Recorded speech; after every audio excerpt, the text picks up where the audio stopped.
Hello everyone, आप सभी का स्वागत है एफएस के इस शानदार प्लेटफॉर्म पर। और आज हमारे साथ और एक टॉपर जुड़ चुके हैं जिन्होंने सीएसआर एग्जामिनेशन को बहुत ही अच्छे रैंक से क्वालिफाई किया है जेआरएफ कैटेगरी में। और ये हरियाणा से बिलोंग करते हैं एंड इनका नाम हनी है और हनी की तरह स्वीट है ये। एंड बहुत बातें इनसे करेंगे, इनसे जानेंगे कि कैसे प्रिपरेशन इन्होंने किया है, कैसे स्ट्रैटेजीज इन्होंने अपनाई है। बहुत सारी बातें ये हमें बताएंगी, हम आज सुनने का काम करेंगे। बहुत सारी फॉर्मल इंटरव्यूज़ हो चुकी है, हम आज थोड़ा ऑर्गेनिक वे में इस इंटरव्यू को कंडक्ट करेंगे, थोड़ी हंसी मजाक के साथ ये बातें करेंगे एंड एंड तक बने रहिएगा। बहुत सारी चीज़ें आपको सीखने को मिलेगी इस इंटरव्यू में। तो सबसे पहले इनका थोड़ा परिचय करवा लेते हैं, तो please introduce your self. Hello everyone, good morning. Myself Hani. I'm from Rewari, Haryana, and I have qualified JRF with rank 206. I have done masters in botany from Kurukshetra University. Okay, आपका masters complete हो चुका है मतलब? हाँ जी sir, कब complete हुआ है?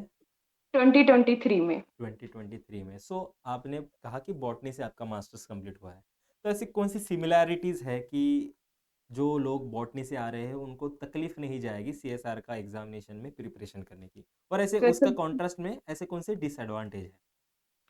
Sir सबसे अच्छी तो प्लांट फिजी यूनिट हम्म। एग्जैक्ट है, जो हमारे एमएससी में थी वही प्लांट फिजी उसमें। हम्म। इकोलॉजी भी, और काफी टेक्निक्स, मॉलिक्यूलर बायोलॉजी में रेप्लिकेशंस हो गए, ट्रांसक्रिप्शन, ट्रांसलेशन, वो हम एमएससी में भी पढ़ते हैं। तो बॉटनी में भी ज्यादातर ये तो पढ़ाते हैं? बेनिफिट है। मॉलिक्यूलर हाँ बायोलॉजी जी में सर। बॉटनी में भी आता है? ओके। हाँ जी सर। और? ज्यादातर तो मतलब बायोकेमिस्ट्री में भी ग्लाइकोलाइसिस वगैरह, ये हम्म। तो ग्रेजुएशन में भी पढ़ी हुई है। हाँ हाँ। तो मोस्टली सिलेबस ना सिमिलर है, बट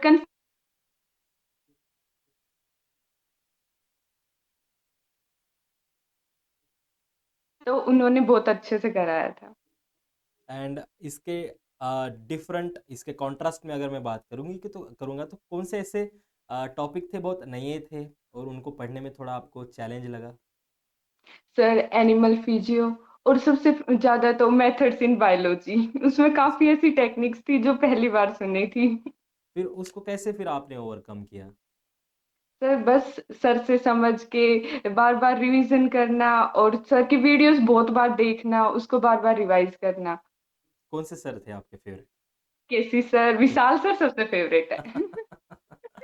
क्यों ऐसा आपको फेवरेटिज्म आया, मतलब क्यों अच्छे लगे वो, सर मतलब? विशाल सर पढ़ाते ही ऐसे हैं, वो इतने मतलब एक टॉपिक को फनी वे में पढ़ाते हैं और वो याद हो जाता है तब की तभी।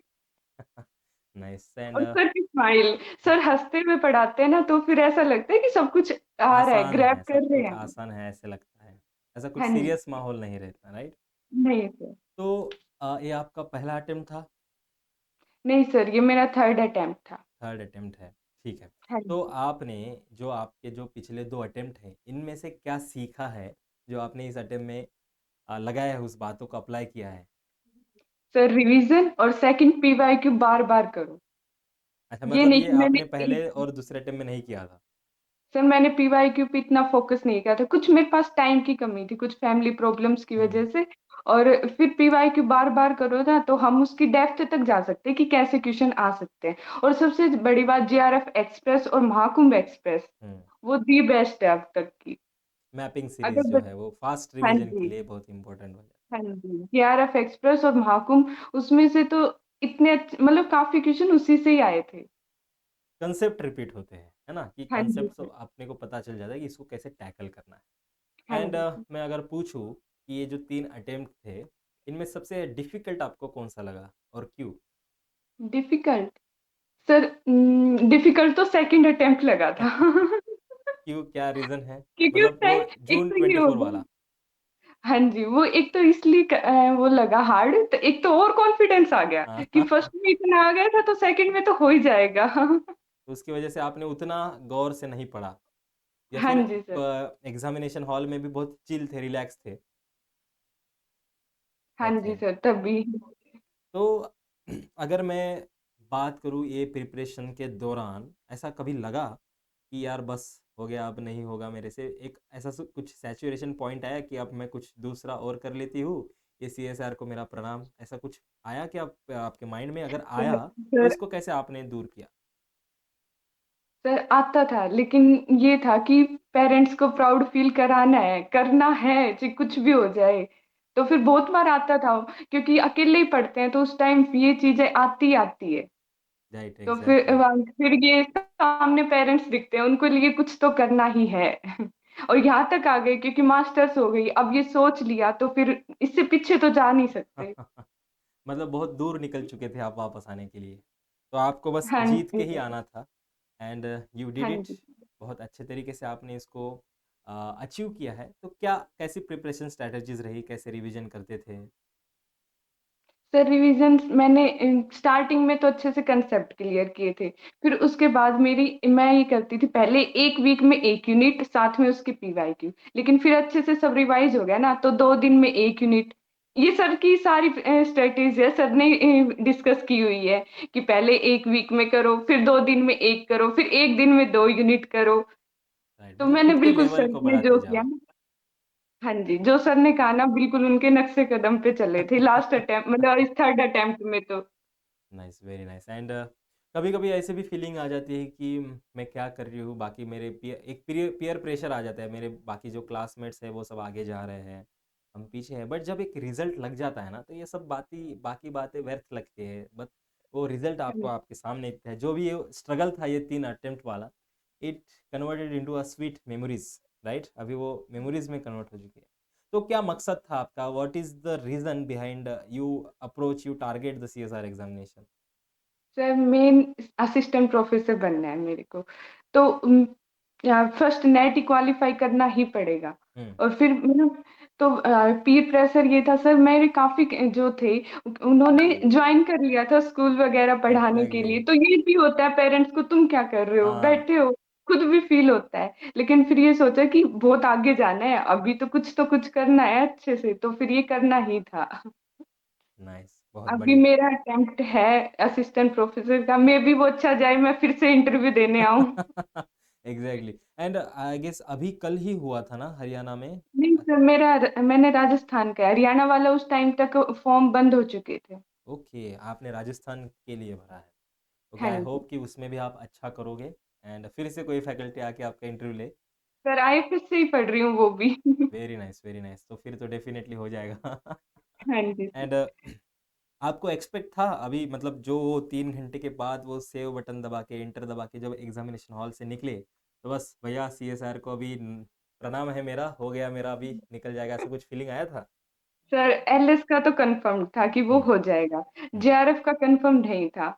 मैंने घर आके भी यही बोला था कि एलएस तो 100% है और जेआरएफ 99% है, 1% मैं कुछ नहीं कह सकती। मतलब लेकिन जब वो रिजल्ट आया तो मैं मेरे को ट्रस्ट हुआ ही नहीं कि ये मेरा है। मैंने अपने भाई से भी चेक करवाया, मेरी एक फ्रेंड उससे भी चेक करवाया कि मैं गलत हो सकती हूँ, चेक करो। मतलब इतना आपको अनएक्सपेक्टेड था ये रिजल्ट कि जेआरएफ हो ही नहीं सकता? वो कंफर्म नहीं था ना, क्या पता क्या हो जाए, कट ऑफ और हाई चली जाए, या फिर वो 2 बार नहीं हुआ ना, तो उसकी वजह से वो ओ प्रेशर हो हाँ, जाता है कि नहीं होगा। एग्जैक्टली। क्योंकि आपने ओवर कॉन्फिडेंस वाला वो जो दौर था वो आप पार करके आ चुके थे सेकंड अटेम्प्ट में, हाँ जी। इसलिए आपको ओवर कॉन्फिडेंट नहीं होना था इस बार। तो वेरी हाँ नाइस जी। एंड 100% श्योर थे कि एलएस हो जाएगा। हाँ जी सर। तो कैसे आपने एक एक क्वेश्चन को एक्यूरेटली सिलेक्ट किया, ये एक्यूरेसी आई कैसे?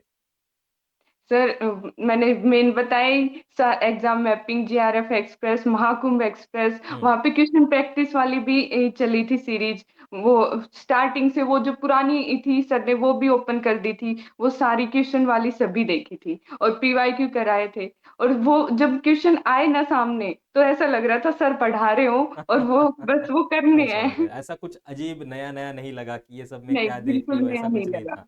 सब नहीं। फैमिलियर लगा। राइट, तो हाँ यही जी। फायदे हैं रिवीजन के, यही फायदे हैं क्वेश्चन प्रैक्टिस के कि आपको कुछ नया नहीं लगता, सब अपने घर जैसा माहौल लगता है वो क्वेश्चन देख के। एंड हाँ जी। अगर मैं कहूँ कि आप वही जो टिपिकल स्टूडेंट बायोलॉजी के थे वैसे ही थे, या फिर आपको पार्ट ए का डर था, डर नहीं था? पार्टी का डर नहीं था सर। अच्छा, मतलब एक्सेप्शन हो आप। क्योंकि बहुत हाँ सारे लोगों जी। को पार्ट ए मतलब वो हाथ ही नहीं लगाते। मैंने बहुत सारे इंटरव्यूज़ लिए हैं, उन्होंने कहा कि सर हम तो 3 क्वेश्चन 2 क्वेश्चन बस सॉल्व करके आते थे, उसमें से ही सही हो गए तो बहुत बढ़िया है। तो आपको ऐसा डर नहीं था? पार्टी का जितने मैं करके आती थी ना उसमें से मेरे 1 या 2 क्वेश्चन गलत होते थे बस। वाह! मतलब आपको एक बैकग्राउंड नॉलेज था वो कैसे सॉल्व करना हाँ है, क्या जी नहीं। सर। हाँ वेरी नाइस। जी। एंड ऐसे कुछ यूनिट थे बस मेथड्स के अलावा या फिर कुछ टॉपिक थे बहुत चैलेंजिंग लगते थे कि भैया इसके क्वेश्चन मुझे सीएसआर में नहीं दिखने हैं और देखेंगे तो डायरेक्टली स्किप करना है, ऐसा कुछ था? हाँ जी सर, वो काफ़ी यूनिट मिक्स करके दे देते हैं, एक पेडिग्री हाँ। वाले में बड़ा हाँ। कन्फ्यूज़न होता था। उसमें भले ही मैं आंसर ठीक निकाल लूँ, लेकिन कॉन्फिडेंट नहीं रहता था कि हाँ, यही आंसर आएगा। मतलब 60-70% एक्यूरेसी के साथ आप टिक करके आते थे, 100% श्योरिटी हाँ नहीं जी, आती थी। हाँ एंड जी। उसके कॉन्ट्रास्ट में ऐसे कौन से यूनिट थे, बहुत अच्छे लगते थे, इनको दिन भर पढूँ, आँखें बंद सर, करके कुछ भी निशान पूछो? सर की unit development biology cell signalling. उसको तो बोर ही नहीं हो सकते, चाहे दिन में 10 बार पढ़ लूँ। और सेकंड सेल बायोलॉजी।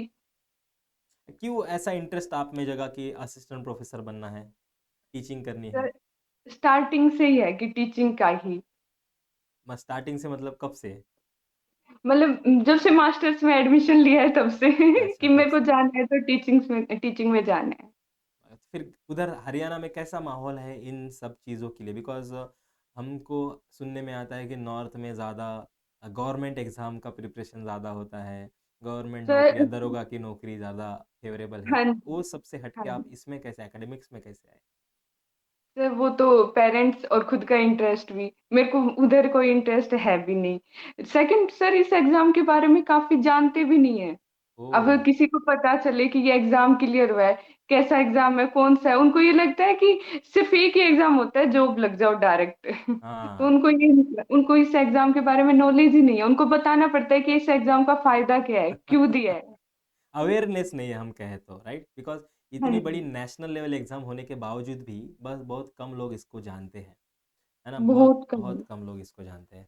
फिर भी चलो आपको अवेयरनेस था, आपको पता था और घर से सपोर्ट था, ये बहुत इम्पोर्टेंट बात है। आपको बहुत फ़ोर्स करके उन्होंने थर्ड अटेम्प्ट तक लेके आए कि चलो भैया अभी भी देना है, निकालना है इस एग्ज़ाम को एंड सर मैं आपने साथ में बीएड भी कर रही हूँ। Okay, very nice, very nice. मतलब आपने हाँ पूरा तैयारी करके रखा है तो मुझे बनना जी, तो टीचर ही है, हाँ राइट? जी, या तो पीजीटी लेक्चरर या असिस्टेंट प्रोफेसर।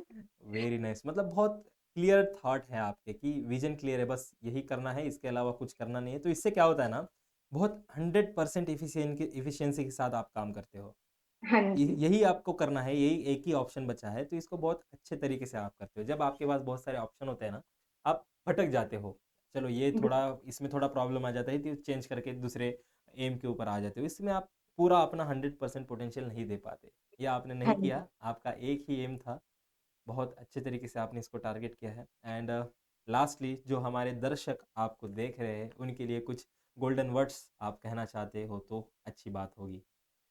सर बस यही है कि अपनी पढ़ाई पे फोकस करो, कौन क्या कह रहा है कि ये मत करो, उन पे ध्यान मत दो, बस करे जाओ, एक दिन जरूर सक्सेस मिलेगी। बिल्कुल बिल्कुल एंड आपने प्रूव करके दिखाया है वो बाकी हाँ बाहर जी, के लोगों का उतना नहीं सोचना है ना बहुत बार ये बिल्कुल, हो जाता है कि क्या कर रहे हो आपका निकला नहीं है एक अटेम्प्ट हो गए दो अटेम्प्ट हो गए है ना ये बहुत सारी चीज़ें आपको बाहर से आती है बहुत सारी पर्सनल चीज़ें भी होती है बट ये हाँ सब जी। आपको साइड में रख के आपके एम के ऊपर आपको ब्लाइंडली ट्रस्ट करके फॉलो करना है तभी फिर वो आप जब रिजल्ट दिखेगा ना, सामने आपका रोल नंबर होगा तो सब भूल जाओगे। एग्जैक्टली एग्जैक्टली सारी चीज़ें वैनिश हो जाएगी विद इन अ सेकंड जब आपका रिजल्ट आएगा तो हाँ बहुत जी, अच्छे तरीके से यानी बहुत पॉजिटिवली आपने इसको क्रैक किया है and you have very positive vibes और ऐसे ही पॉजिटिविटी जब आप आगे टीचर बनोगे अपने स्टूडेंट्स में बांटना हाँ जैसे जी विशाल सर, सर पढ़ाते थे हंस के वैसे ही आपको हंस के पढ़ाना है हाँ एंड आप जी सर, हंस ही रहे हो वो बहुत अच्छी बात है बहुत अच्छा लगता है जब कोई खुश होके अपने पैशन को फॉलो करता है हाँ बिकॉज जी पैशन को फॉलो करना बहुत इंपॉर्टेंट हो जाता है इस ज़माने में है ना बहुत सारे लोग ट्रेंड के चक्कर में पैसे के चक्कर में किधर भी कुछ भी हाँ करियर कर जी, लेते हैं बट कुछ समय बाद उनको भी रियलाइज़ होता है कि मैं क्या कर रहा हूँ कहाँ पे क्या कर रहा हूँ तो आपने वैसे नहीं होने दिया जो आपका पैशन है उसी को आपने हाँ करियर जी। बनाने का सोचा है एंड आई होप वो आपका करियर बनेगा एंड बहुत अच्छे सर तरीके पढ़ाई से बहुत ज़रूरी है, चाहे कहीं भी चले जाओ, पढ़ाई एग्जैक्टली ज़रूरी है। एग्जैक्टली पढ़ाई को आप निगलेक्ट नहीं कर सकते हाँ जी, और वो आपसे कोई छीन भी नहीं सकता। यस हाँ कोई छीन भी नहीं सकता ये बहुत बड़ी बात है हाँ जितना जी, आप शेयर करोगे उतना बढ़ते जाएगा एक्टिव लर्निंग हाँ जिसे हम जी, कहते हैं ना पढ़ाते पढ़ाते खुद को भी समझ में आने लगता है कोई कोई बातें हमको ही नहीं समझ में आती जब हम पढ़ाते हैं तो लगता है कि भैया ये तभी ऐसा था ऐसे कुछ थॉट्स आते हैं तो आई होप हाँ जी, बहुत अच्छा करोगे आप अपने करियर में थैंक एंड यू सर। आपको भी बहुत सारे लोग इंस्पिरेशन मानेंगे जब आप टीचर बनोगे कि हमें हमारे टीचर की तरह बनना है, हनी मैम की तरह बनना है। बहुत बिल्कुल। सारी चीज़ें आपके लाइफ में इसके बाद होने वाली है। बी प्रिपेयर्ड एंड हाँ जी। बहुत अच्छे तरीके से आपने इसको क्रैक किया है और ऐसे ही माइंडसेट के साथ, ऐसे ही स्ट्रैटेजीज के साथ आप आगे भी कोई भी एग्ज़ाम को, कोई भी चीज़ों को डील करोगे, टारगेट करोगे, इसकी मैं आशा करता हूँ। And thank thank you for your precious time and बहुत अच्छा लगा आपसे बात करके and all the thank you. Best and thank you congratulations for sir. Thank okay okay. Thank